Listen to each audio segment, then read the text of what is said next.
एक गांव था जिसमें चंद ही घर थे और इस गांव में एक नज़दीक कब्रिस्तान था। कब्रिस्तान के नज़दीक एक मॉल फार्म था। फार्म का मालिक अक्सर बाहर रहता था। इसने अपना फार्म एक मुलाजिम को सौंपा हुआ था। कब्रिस्तान से थोड़ा आगे चंद ही घर थे।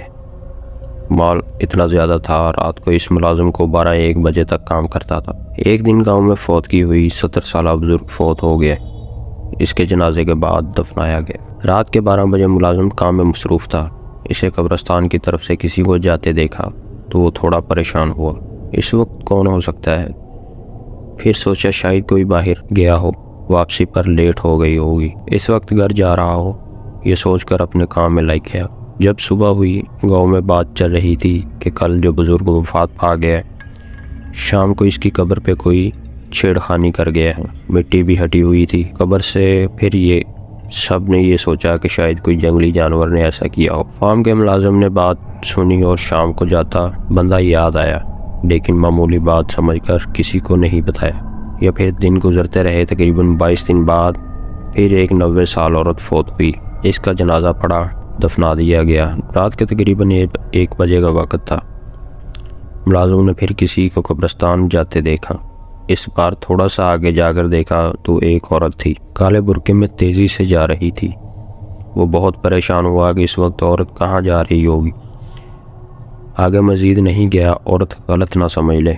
वापस आकर फिर सोचते नींद आ गई। सुबह को जब घर की तरफ जा रहा था मुलाजिम, तो इसने कुछ लोगों से बातें सुनी कि इस कब्र से भी छेड़खानी की गई।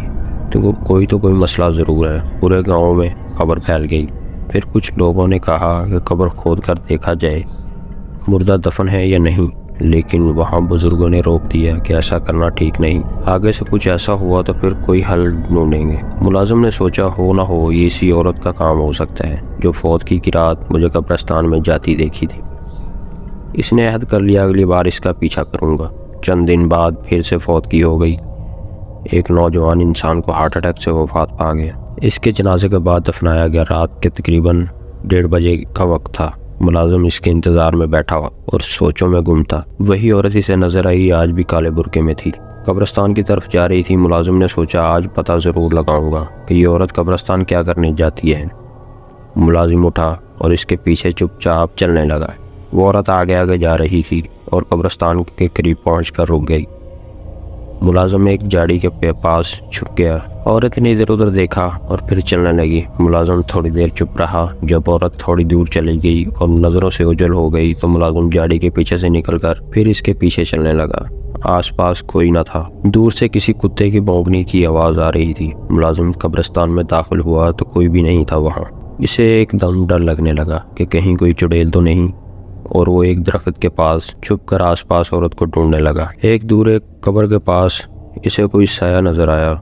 मुलाजिम ने गौर किया तो वही औरत थी। मुलाजिम अब कब्रों के दरमियान चुपचाप इस सिमत बढ़ा जहां वो औरत नजर आई थी।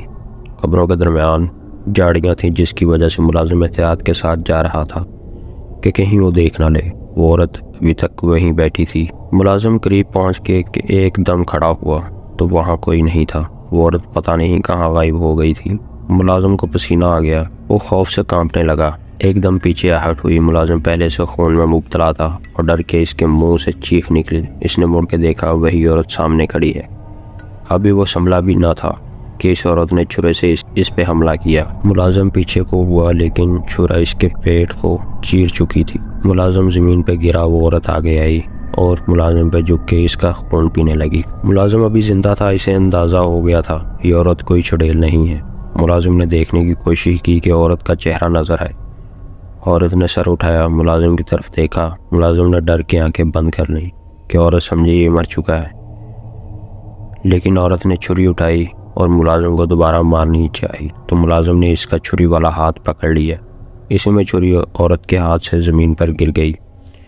मुलाजिम ने पास पड़ी छुरी फ़ौरन हाथ में लेकर औरत पे वार किया। छुरी औरत के हाथ पे लगी। वो औरत एकदम उठ के भागी। मुलाजिम ने इसे पकड़ने की कोशिश की लेकिन ज़्यादा खून बहने की वजह से हिम्मत जाती रही और बेहोश हो गया।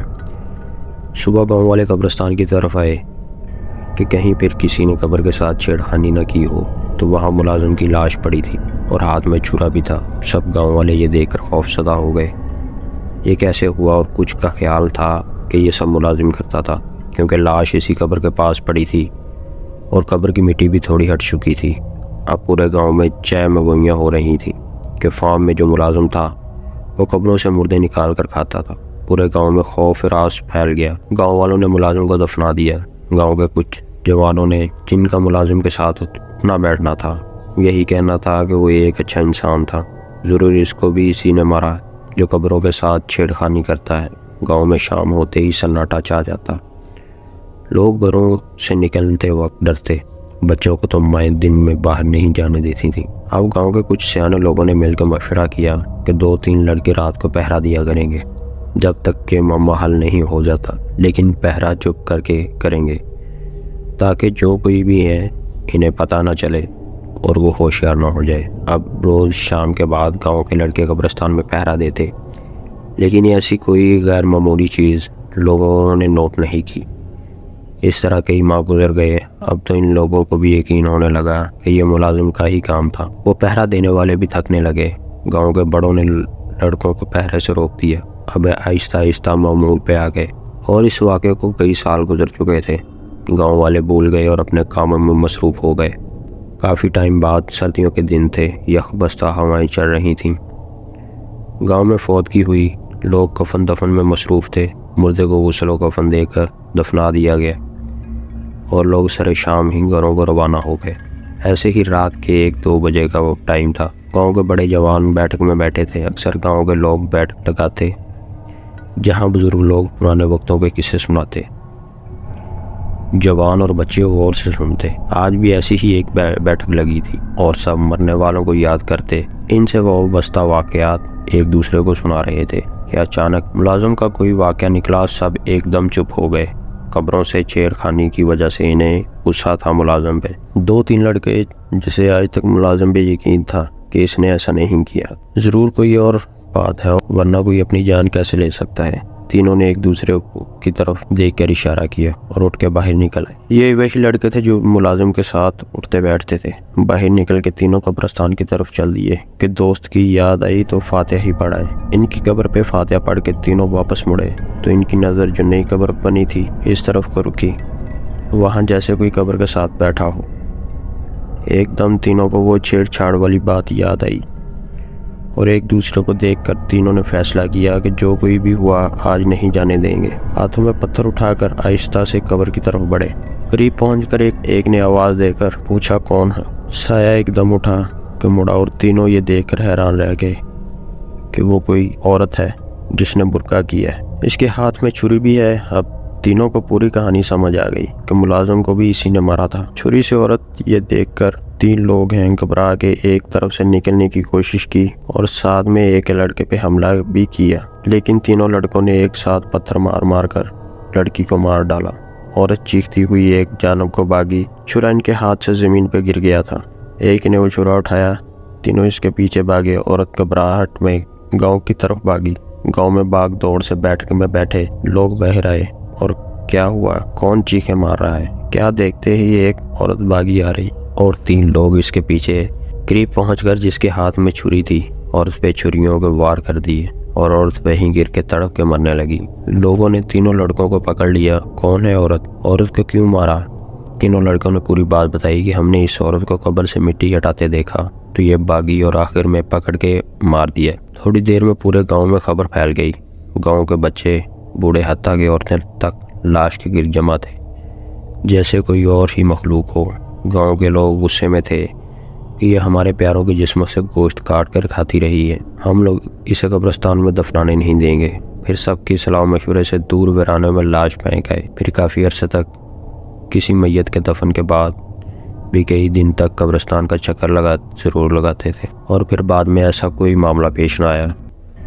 दोस्तों, कैसी लगी आपको आज की कहानी? कमेंट करके अपनी राय का इज़हार ज़रूर करें। अपने वाक़यात आप भी थी हमारे साथ शेयर करें।